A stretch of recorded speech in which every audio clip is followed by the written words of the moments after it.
যেহেতু আমাদের solution V আর W, তার মানে এই ভি এর জন্য ডাব্লিউ একটা ভ্যালু পাবো আর নেক্সট ভি এর জন্য ডাব্লিউ একটা সলিউশন পাবো। ঠিক আছে, তাহলে ভি ডাব্লিউ দিয়ে এটা শুধু একটা সেটের জন্য, তা আমাদের সলিউশন সেট তো আরো অনেকগুলো আছে না, তো সেগুলোর জন্য আমরা মাল্টিপল সলিউশন আমরা পেয়ে যাব। তারপর আমরা ওই সলিউশন গুলো গ্রাফ ড্র করলে আমরা ফাইনালি কি পাবো, গ্রাফ পেয়ে যাব। দেখতে পাচ্ছেন আপনারা? আমি একটু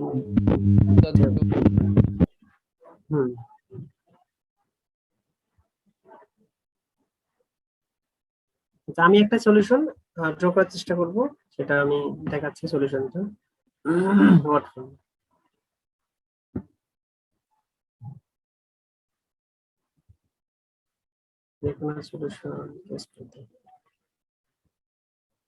আচ্ছা, আমি ধরে নিলাম ভি অফ জাই equal to 2l mu square sine hyperbolic জাই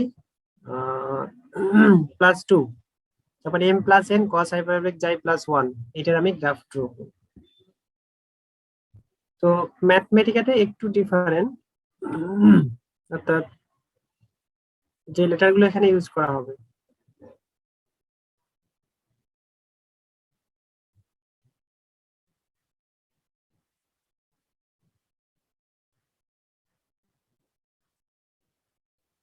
আমি একটু নতুন করে দেখাচ্ছি। যেহেতু ইকুয়েশনটা এখানে লেখা আছে, আমি এখান থেকে কপি করে নিউ উইন্ডোতে দিচ্ছি।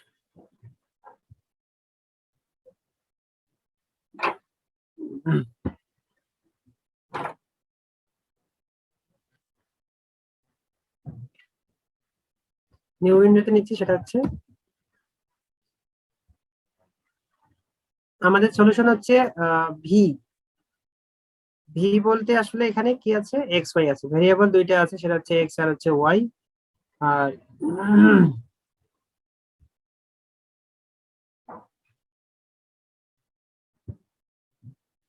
আপনারা কি দেখতে পাচ্ছেন এখন? V of x y equal to 2l mu square sine hyperbolic xi. Xi বলতে আসলে মিউ আছে আর হচ্ছে আলফা আছে এর মধ্যে, অর্থাৎ জাই এর মানটা আমরা বসিয়ে দিয়ে এটাকে ইনপুট দিলাম। ঠিক আছে, দেওয়ার পর আমরা যদি ইন্টারপ্রেস করি তাহলে কি আছে, এখানে 3D প্লট দেখা যাচ্ছে। ঠিক আছে, আমরা যদি 3D প্লট চাই তাহলে আমরা এখানে অটোমেটিক্যালি 3D প্লটে প্রেস করলে আমাদের 3D গ্রাফটা দিয়ে দিবে। কি দেখতে পাচ্ছেন? অটোমেটিক্যালি সে ম্যানিপুলেট করে, অর্থাৎ এক্স আর ওয়াই এর ইন্টারভ্যাল ধরে, এরপর এম এন আলফা, অর্থাৎ একটা ইকুয়েশনের মধ্যে যতগুলো প্যারামিটার থাকে ততগুলো প্যারামিটারের মান সে কনসিডার করে একটা গ্রাফ দিয়ে দিবে। ঠিক আছে, ইনিশিয়ালি। তাহলে আমাদের এই শেপটা এরকম আসলো। আমি যদি মনে করি না আমি শেপ গুলো চেঞ্জ করব, তাহলে আপনারা কি করতে পারেন, এখানে গিয়ে মানগুলো চেঞ্জ করতে পারেন, ভ্যালুগুলো। ঠিক আছে, যেমন এল এর মান আমি চেঞ্জ করব, তাহলে ফিগারটা একটু চেঞ্জ হবে, এম এর মান চেঞ্জ করবো আর একটু চেঞ্জ হবে। অর্থাৎ একটা ওয়েভ বিভিন্ন সময়, অর্থাৎ প্রত্যেকটা টাইমে, যদি যেহেতু আমরা ট্রাভেলিং ওয়েভ নিয়ে আলোচনা, তাহলে প্রত্যেকটা সময় কি মানে অটোমেটিক্যালি তার শেপ চেঞ্জ হবে কি না? তাহলে এইভাবে আমরা প্যারামিটারের ভ্যালুগুলো চেঞ্জ করলে আমরা বিভিন্ন প্রকার শেপ অলরেডি পেয়ে যাব। তাহলে ওয়েভ শেপ একবার এরকম হতে পারে, আবার কোনো ফোর্সের কারণে আবার চেঞ্জ হয়ে এরকম হতে পারে, পারে কিনা? তাহলে একটা ইকুয়েশনের মধ্যে যখন প্যারামিটার থাকে, প্যারামিটারের কাজই হচ্ছে ওই ওয়েভের শেপগুলো চেঞ্জ করে দেওয়া উইথ রেসপেক্ট টু টাইম। কারণ এই পার্শিয়াল ডিফারেনশিয়াল ইকুয়েশনে যেহেতু ট্রাভেলিং ওয়েভ নিয়ে আলোচনা, অবশ্যই সময়ের সাপেক্ষে ভেলোসিটি কতটুকু পরিবর্তন হচ্ছে এবং ওই পরিবর্তনে প্যারামিটার গুলোর প্রভাব কতটুকু, সেগুলো একটা শেপে ডিসকাশন করতে হবে। মানে আমি যে একটা শেপ নেব, এই শেপটা আমি কেন নেব, ঠিক আছে? তাহলে আমি দেখবো যে এখানে কোন ভ্যালুর জন্য এই শেপটা হচ্ছে, ঠিক আছে? এই এল এর মানের জন্য এখানে কতটুকু পরিবর্তন হচ্ছে, তারপর এম এর মানের জন্য কতটুকু পরিবর্তন হচ্ছে। তার মানে এই প্যারামিটার গুলোর মাধ্যমে আমি কিন্তু এই ওয়েভের নেচার গুলো ডিসকাস করতে পারবো না? অবশ্যই পারবো। তো সলিটারি ওয়েভের কয়েকটা শেপ আছে,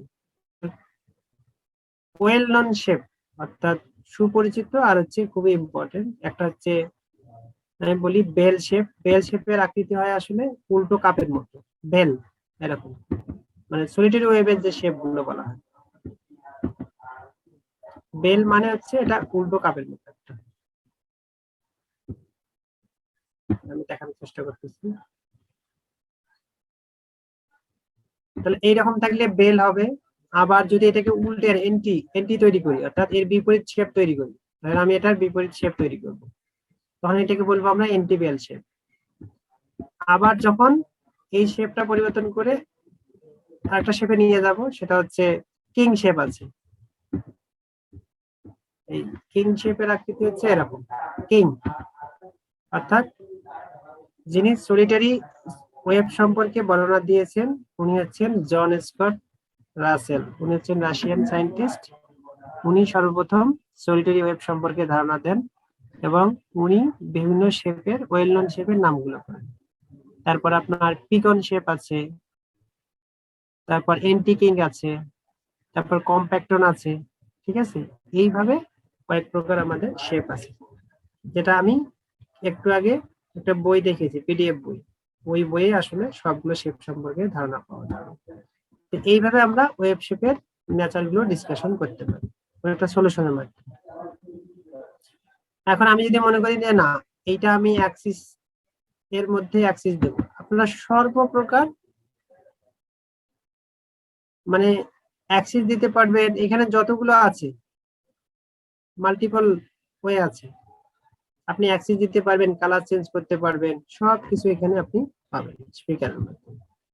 আমি যেহেতু একটা কালার দিয়েছিলাম মনে হয় শুরুতেই, আপনারা যদি রেইনবো কালার দেন তাহলে অনেক সুন্দর। রেইনবো কালার দিতে গেলে আপনাকে এই কমান্ড গুলো দিতে হবে। আমি একটু লেখার চেষ্টা করি এগুলো।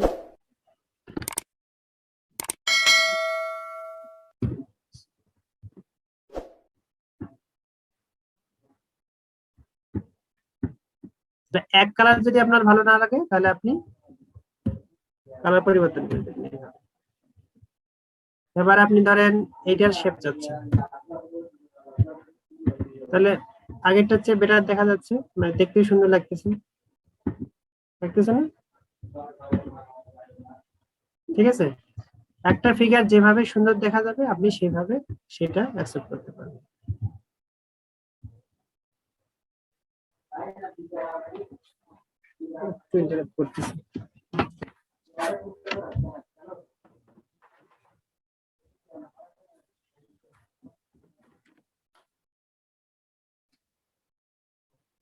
এখন যদি আপনার মনে হয় যে আমি না অ্যাক্সিস চেঞ্জ করবো, কারণ এখানে -3 দিলাম, -3 থেকে +3 পর্যন্ত দিলাম, আবার এখানেও -5 থেকে +5 পর্যন্ত দিলাম, দেওয়ার পরে দেখি শেপ চেঞ্জ কিরকম হয়। আপনি দেখেন এবার অ্যাক্সিস গুলো চলে আসছে। তারপরে যেহেতু এটা 3D শেপ, তার মানে 3টা অ্যাক্সিস থাকবে, এক্স থাকবে একদিকে, ওয়াই থাকবে একদিকে, আর একটা হচ্ছে ফাংশনাল থাকবে, অ্যাক্সিস থাকবে একদিকে, ঠিক আছে? তবে আপনারা পরিবর্তন করতে পারেন।